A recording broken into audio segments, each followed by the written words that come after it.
Hello everyone and welcome back to the channel. So let's start today's lecture.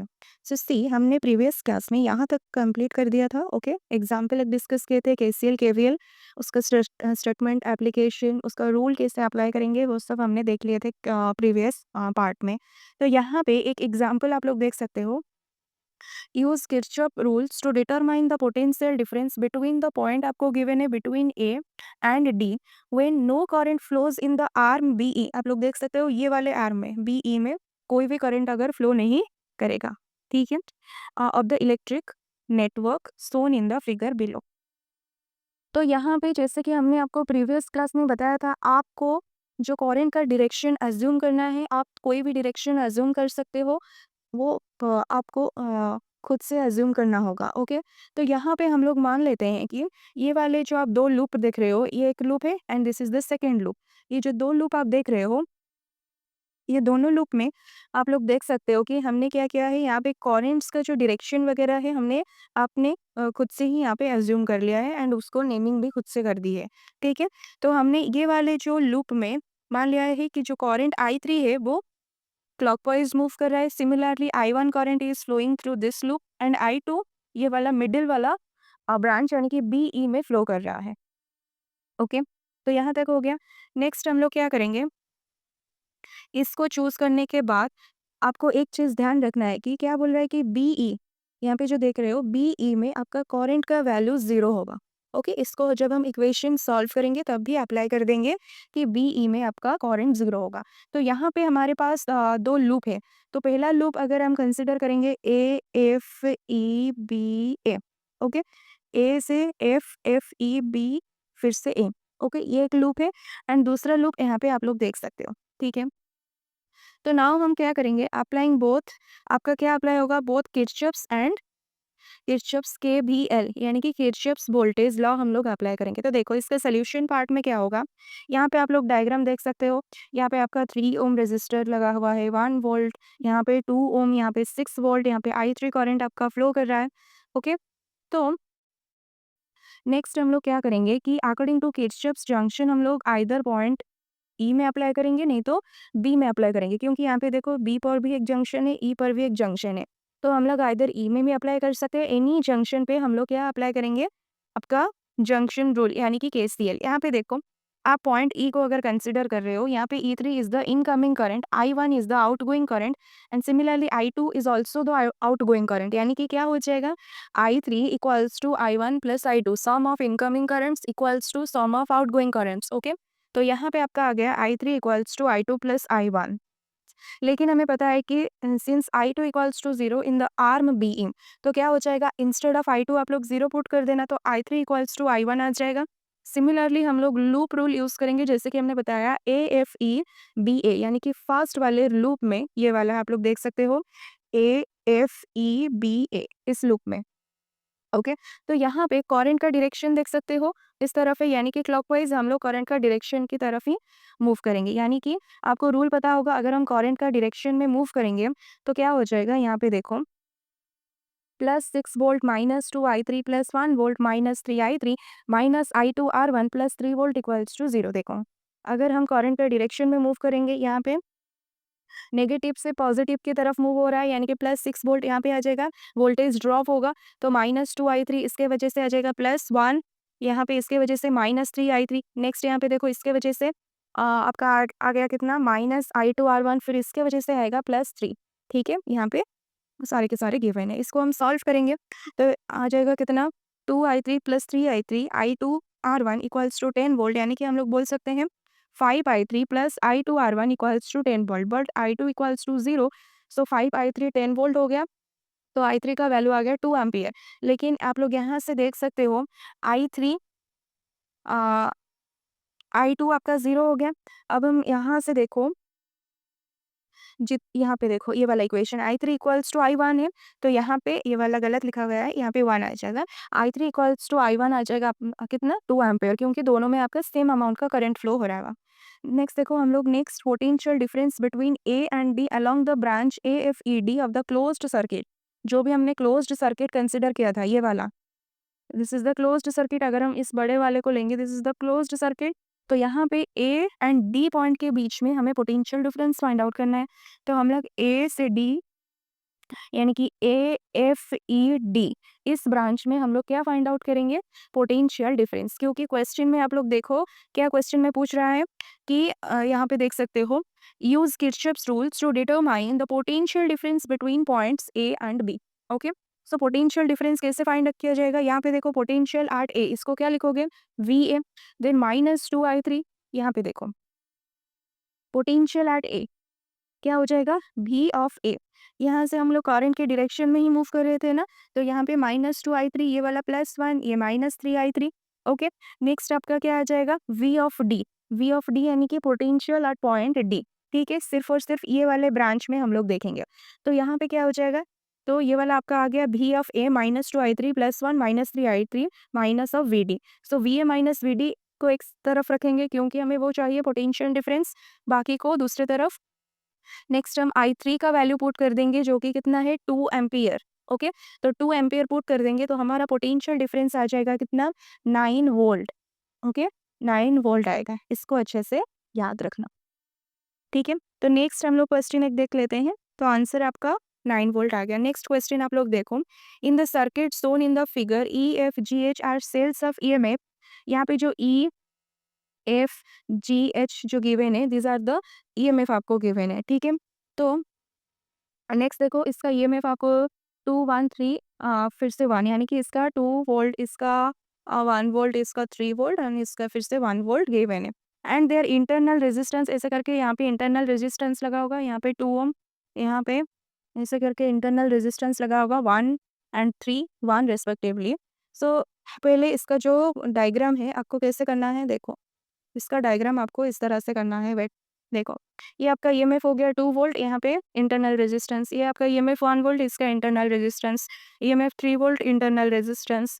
Okay, तो इस तरह से आपको खुद से डायग्राम को री ड्रॉ कर लेना है। ओके, नेक्स्ट देखो क्या पूछ रहा है, क्या कि the potential difference between B and D, यहाँ पे बी पॉइंट है, यहाँ पे डी पॉइंट है, पोटेंशियल डिफरेंस फाइंड आउट करना है। Then potential difference across the terminal G and H. Okay, ये टर्मिनल के बीच में पोटेंशियल डिफरेंस फाइंड आउट करना है। तो हम लोग यहाँ पे फर्स्ट हमारा काम क्या होता है कि हम लोग करंट्स का नेमिंग कर लेते हैं, उसका डायरेक्शन वगैरह खुद से एज्यूम कर लेंगे। ओके, सो I1 का जो डायरेक्शन होगा, आप लोग देख सकते हो हमने इस वाले जो क्लोज लूप में मान लिया है कि I1 का डायरेक्शन कुछ इस तरफ होगा, यानी कि आपका एंटी क्लॉकवाइज होगा। ओके, एंटी क्लॉकवाइज हमने मान लिया। सिमिलरली इस वाले क्लोज लूप में हम लोग I2 का डायरेक्शन मान लेते हैं, उसका भी डायरेक्शन किस तरफ है, उसका भी डायरेक्शन हमने मान लिया कि एंटी क्लॉकवाइज होगा। ओके, सो आपका हो गया I1 I2 का डायरेक्शन। नेक्स्ट यहाँ पे देख सकते हो, यहाँ पे ऐसे करके I1 इस वाले ब्रांच को जा रहा है और यहाँ से I2 ऐसे करके इस वाले ब्रांच को जा रहा है। तो यहाँ पे क्या आ जाएगा, I1 माइनस I2, इस वाले जो मिडिल वाला ब्रांच है और द डायगोनल ब्रांच, ये वाला जो देख रहे हो ना डायगोनल ब्रांच, इसमें आपका करंट का डायरेक्शन क्या हो जाएगा, इस तरफ हम लोग मान लेते हैं एंड I1 माइनस I2 होगा, I1 माइनस I2। ओके, तो यहाँ तक हो गया। नेक्स्ट हम लोग इसमें KVL अप्लाई करेंगे। अप्लाइंग KVL मतलब कि Kirchhoff second law BADB loop में, यहाँ पे आप लोग देख सकते हो BADB, इस वाले लूप में हम लोग अप्लाई करेंगे।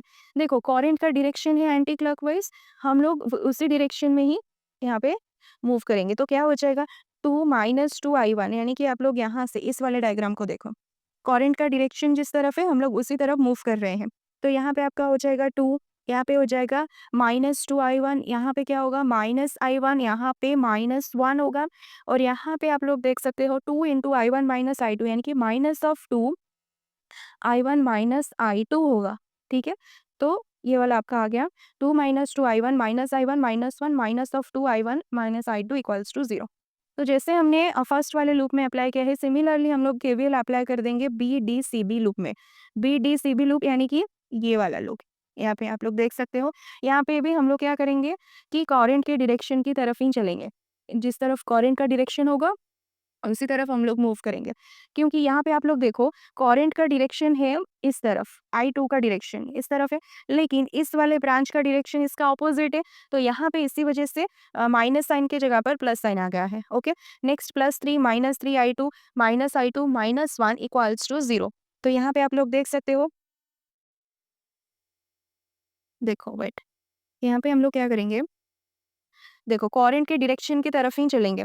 तो इस वाले डायग्राम से आप लोग देखो, अगर हम करंट का डायरेक्शन किस तरफ है, इस तरफ है, तो हम लोग इस तरफ अगर चलेंगे, यहाँ पे आ जाएगा +3, यहाँ पे आएगा -3I 2 आएगा, फिर यहाँ पे -I1 आएगा, फिर यहाँ पे -1 आ जाएगा। लेकिन इस वाले ब्रांच में करंट का डायरेक्शन इसके ऑपोजिट तरफ है, इसी वजह से यहाँ पे प्लस का साइन आ जाएगा। ओके, तो हमारे पास अभी 2 इक्वेशन आ गए। इन दोनों इक्वेशन को आप लोग सॉल्व करना, आप दिस इज़ ईज़ी। ओके, यहाँ पे सिर्फ़ और सिर्फ़ वेरिएबल 2 वेरिएबल है I1 एंड I2, इसको आप सॉल्व कर सकते हो। जब आप सॉल्व करोगे तो हमें I1 एंड I2 का वैल्यू मिल जाएगा। देन हम I1 माइनस I2 भी निकाल देंगे, क्योंकि हमें I1 माइनस I2 भी चाहिए। ओके, तो हमें पूछ रहा था कि potential difference between the diagonal जो है B एंड D के बीच में। तो ओके, यहाँ पे आप लोग देख सकते हो, B पॉइंट पे पोटेंशियल को हम लोग क्या लेंगे, V ऑफ B। यहाँ पे उस वाले ब्रांच में जो करंट फ्लो कर रहा था, 2 इंटू क्या हो रहा था, I1 माइनस I2, और यहाँ पे that is equals to potential difference of D। Okay, ये वाला आप लोग देख सकते हो, BD यानी कि ये वाला ब्रांच, यहाँ पे 2 है रेजिस्टेंस का वैल्यू, एंड करंट का वैल्यू आपका हो गया क्या, I1 माइनस I2। अगर आप करंट के डायरेक्शन की तरफ चलेंगे, डायरेक्शन जिस तरफ है यानी कि इस तरफ, अगर इस तरफ चलेंगे तो आपको पता होगा वोल्टेज ड्रॉप होना होगा, उसको आप नेगेटिव साइन पे लोगे। तो इसको अच्छे से ध्यान देना। तो यहाँ पे आ गया, इसको हम सॉल्व करेंगे, VB माइनस VD करेंगे, तो यहाँ से हमारा वैल्यू आ जाएगा -2 I1 minus I2। I1 minus I2 का वैल्यूज़ यहाँ पे पुट कर देंगे, तो हमें मिल जाएगा क्या, VB माइनस VD, यानी कि potential difference between B and D। वैसे करके आपको VG and VH across G point, ये वाला नीचे वाला था ना, ये this one, this is the G across G and H आपको निकालना है। देखो अक्रॉस G एंड H जब आप निकालोगे, तो आपको पता है एक फॉर्मूला हमने प्रीवियसली डिस्कस किया था, V equals to E minus I into small R. Okay, तो यहाँ पे अगर VG पूछ रहा है तो यहाँ पे EG आ जाएगा, और यहाँ पे RG आएगा, और यहाँ पे इस वाले ब्रांच में कौन सा करंट फ्लो हो रहा है, नीचे वाले ब्रांच में हम लोग देख सकते हो 2 I2 करंट, तो यहाँ पे I2 आ जाएगा। ओके, तो हमें सारे के सारे वैल्यूज वगैरह पता है। देखो EG का वैल्यू यहाँ पे 3 वोल्ट गिवन है, RG का वैल्यू यहाँ पे 3 ओम गिवन है, I2 का वैल्यू जैसे कि हमने अभी फाइंड आउट किया है। तो सारे के सारे वैल्यूज पुट करेंगे, आंसर आ जाएगा 21/13 वोल्ट। सिमिलरली VH में भी EH माइनस I2 RH करेंगे, यहाँ पे सबका वैल्यू पुट कर देंगे, तो 19/13। यहाँ पे भी आप लोग I2 ही पुट करोगे, क्योंकि H वाला ये है 1 वोल्ट, यानी कि EH का वैल्यू 1 ओम, यानी कि RH का वैल्यू। ओके, तो यहाँ तक आपका हो गया। नेक्स्ट हम लोग जो डिस्कस करेंगे दैट इज अबाउट, आपका आएगा Wheatstone bridge. Okay, so basically what is Wheatstone bridge. देखो ये क्या होता है कि basically it is a circuit, okay, use to measure an unknown resistance. Okay, इसको यूज करके हम लोग क्या मेजर करते हैं, अननोन रेजिस्टेंस, जिस रेजिस्टेंस का वैल्यू हमें पता नहीं होता है, by comparing it with known resistance. Okay, अगर हमें अननोन रेजिस्टेंस का वैल्यू निकालना है, तो उसको उन किसके साथ कंपेयर करेंगे, नोन रेजिस्टेंस के साथ कंपेयर करके उसका वैल्यू इजीली निकाल सकते हैं। ठीक है, तो basically it's like a balance scale but for a resistors के लिए। ओके, रेजिस्टर्स के लिए आप लोग बोल सकते हो। देखो, सो यहाँ पे देखो क्या क्या गिवन है। तो इसका जो बेसिक सेटअप वगैरह होता है, हम लोग डायग्राम से इसको देखेंगे। सो यहाँ पे देखो, it is an arrangement of 4 resistance इसमें यूज होता है, use to measure one of them in terms of other 3, यानी कि हमें 3 तो पता होगा, 3 हमारे लिए नोन होंगे, बाकी 1 होगा अननोन। So यहाँ पे consider 4 resistance PQRS are connected in the 4 arms of quadrilateral.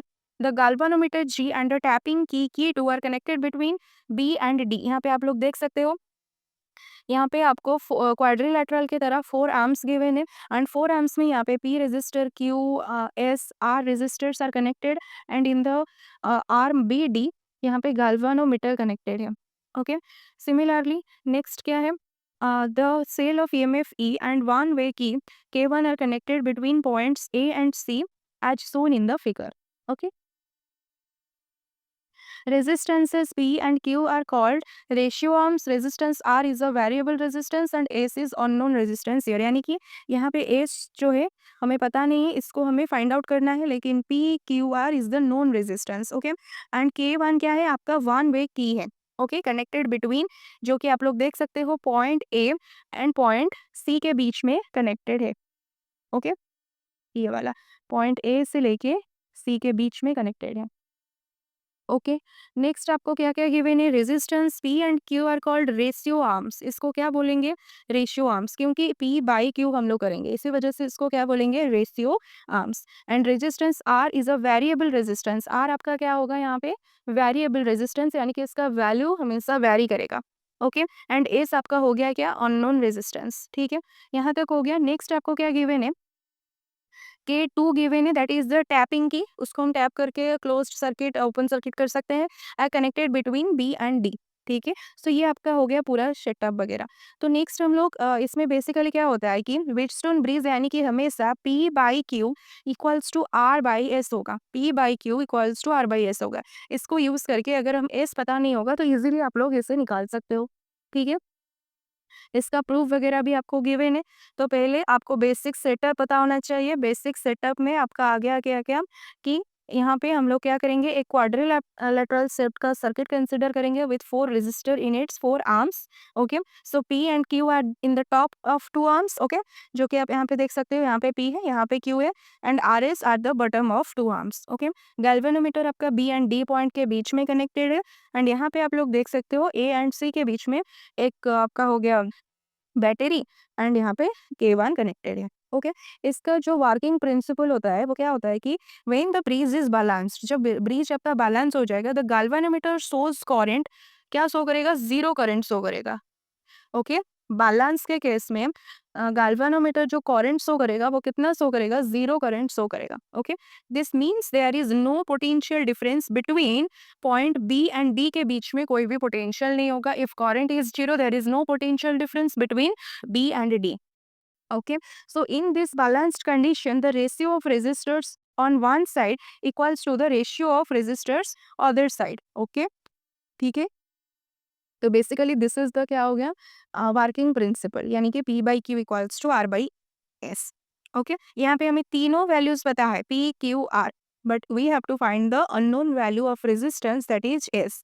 Okay, S is the unknown resistance we want to find. Okay, तो यहाँ पे आप प्रूफ में क्या क्या गिवन है, देखो, in this figure 4 resistances P Q R S are connected in the 4 arms of a parallelogram ABCD between B and D। There is a sensitive galvanometer here and a cell is connected between A and C. Okay.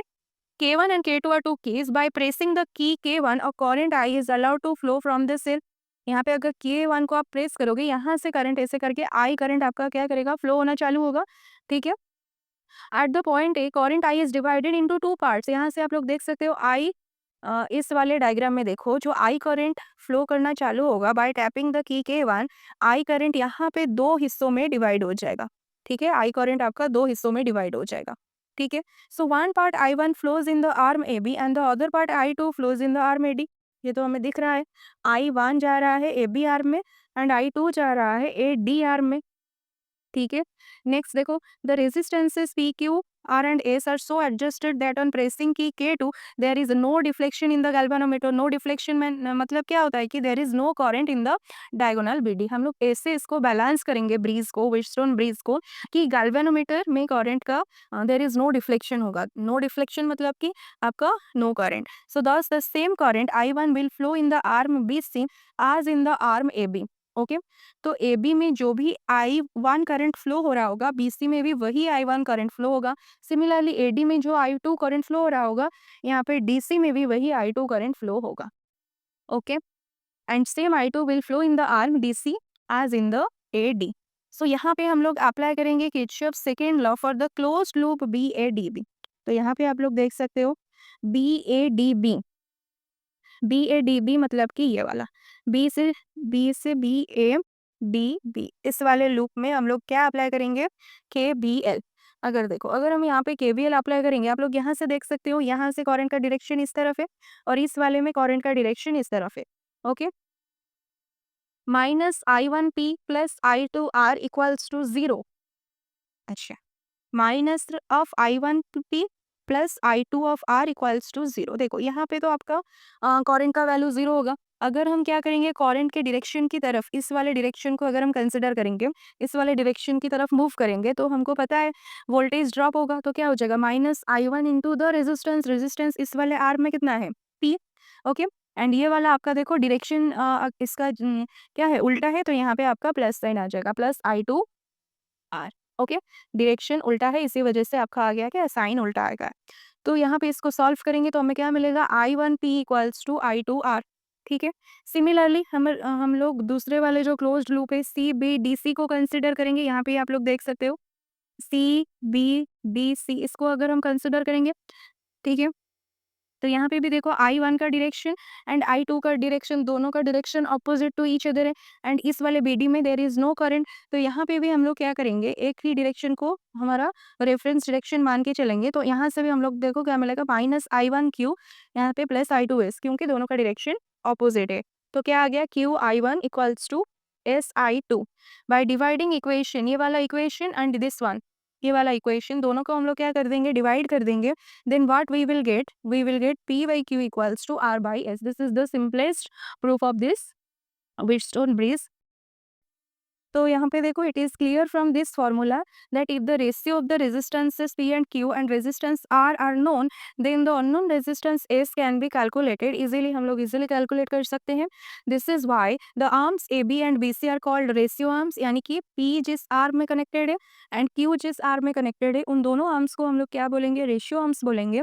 Arm AD known arm, यानी कि R resistance जिस arm में connected है उसको हम known arm बोलेंगे। Similarly CD यानी कि S जिसमें कनेक्टेड होगा उसको हम क्या बोलेंगे, अननोन आर्म। ठीक है, इसको अच्छे से याद रखना। नेक्स्ट आप लोग देखो, नेक्स्ट आपको क्या क्या गिवन है। When the breeze is balanced, then on interchanging the position of the galvanometer and the sail, there is no effect on the balance condition of the breeze. Hence, the arms BD and AC are called conjugate arms of the breeze। यहाँ पे BD and AC, यहाँ पे देख सकते हो BD and AC। Okay, अगर आप इन दोनों को क्या करोगे कि यहाँ पे BD को हटा के, BD में आपका क्या, अक्रॉस BD आपका गैल्वेनोमीटर कनेक्टेड है। अगर आप बैलेंस कंडीशन में अक्रॉस AC भी अगर क्या कनेक्ट कर रहे हो, गैल्वेनोमीटर कनेक्ट कर रहे हो, तो कोई भी फर्क नहीं पड़ेगा। सो इन दोनों को क्या बोल रहे हैं यहाँ पे, conjugate arms. Okay, so in balanced state no current flows in the galvanometer arm, हमें पता है। So hence while computing the equivalent resistance between A and C, the resistance connected between B and D may be neglected। इसी वजह से आप BD के अलग connect करो यार और AC के अलग कनेक्ट करो, during balance condition there is no effect. Okay, so the sensitivity of the bridge depends upon the values of resistance पे ही डिपेंड करेगा sensitivity. The bridge is maximum and sensitive when all the four resistance are of the same order में जब होंगे। okay, so according to Maxwell, for greater sensitivity of the breach, the galvanometer or the battery, whichever has the higher resistance, should be connected across the junction of two highest and two lowest resistance। so this is basically according to Maxwell. Okay, अगर हमें highest और greater sensitivity achieve करना होगा तो हम लोग क्या करेंगे कि गैल्वेनोमीटर और battery whichever has the higher resistance, जिसके भी पास हायर रेजिस्टेंस होगा उसको किसके साथ अक्रॉस में कनेक्ट करना होगा, कि across the junction of two highest and two lowest resistance के अक्रॉस हम लोग कनेक्ट करेंगे। Okay, so the Wheatstone breeze is most sensitive when the resistance of all the four arms of the breeze of the same order। जैसे कि हमने बताया, इसको अच्छे से याद रखना, मे बी 1 मार्क क्वेश्चन में आ जाए।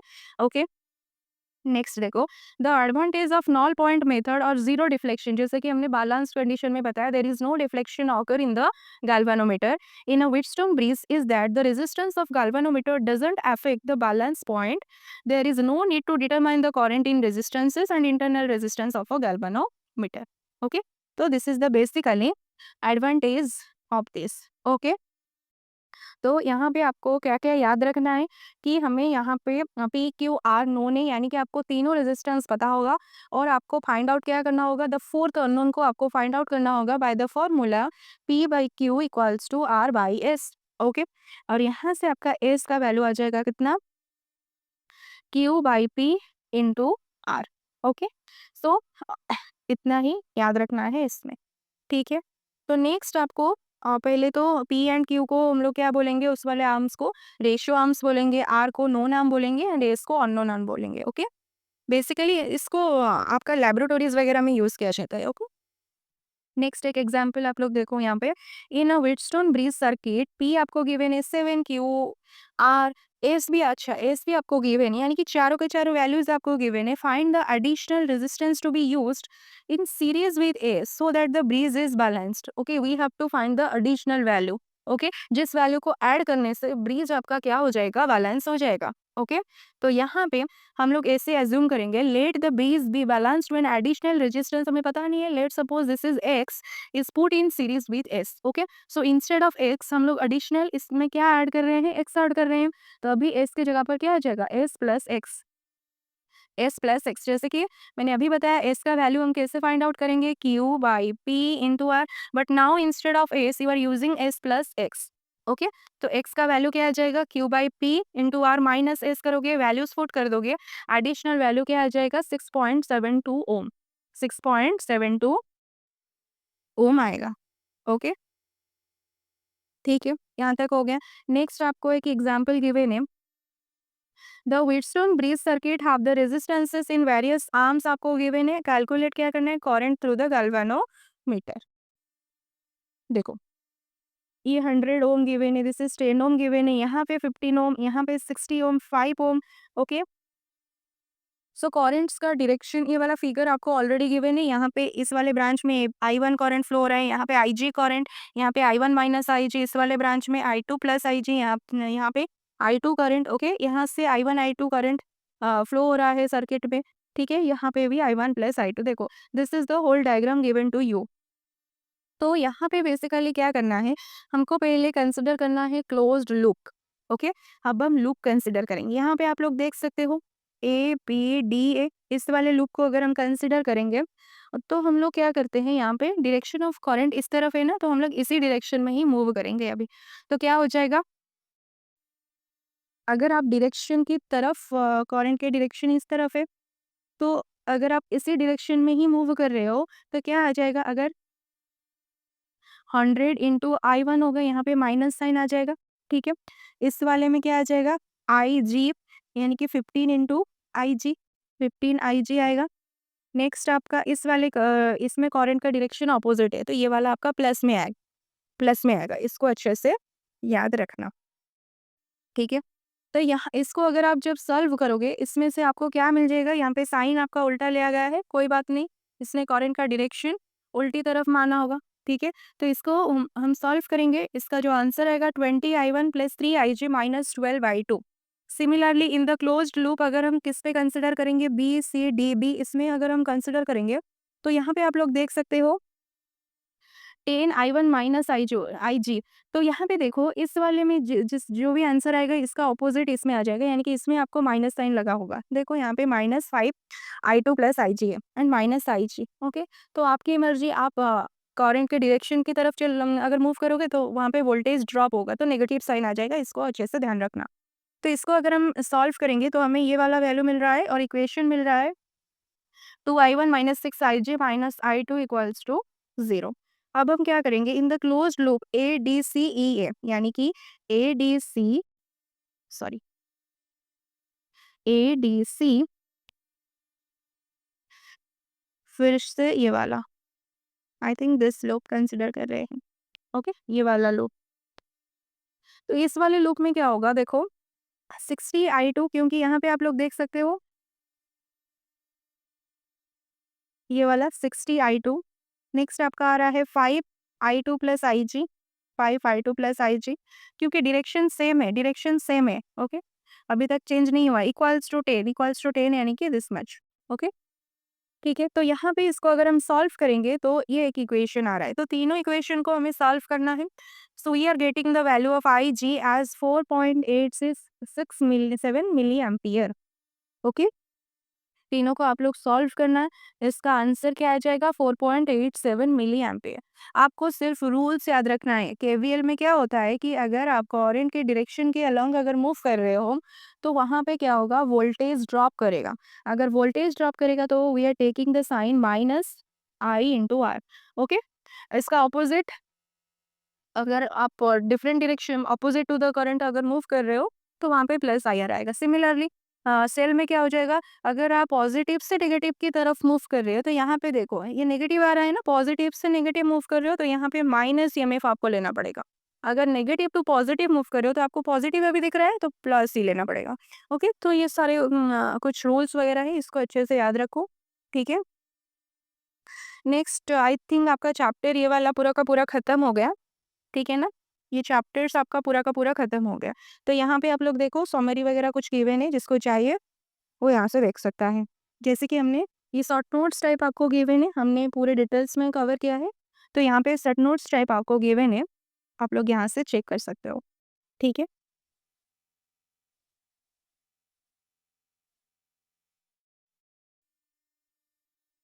ओके, तो यहाँ तक आपका कंप्लीट हो गया चैप्टर 3, कंप्लीट हो गया पूरा का पूरा। नेक्स्ट हम लोग इसके एनसीईआरटी सॉल्यूशन वगैरह डिस्कस करेंगे एक्सरसाइज का।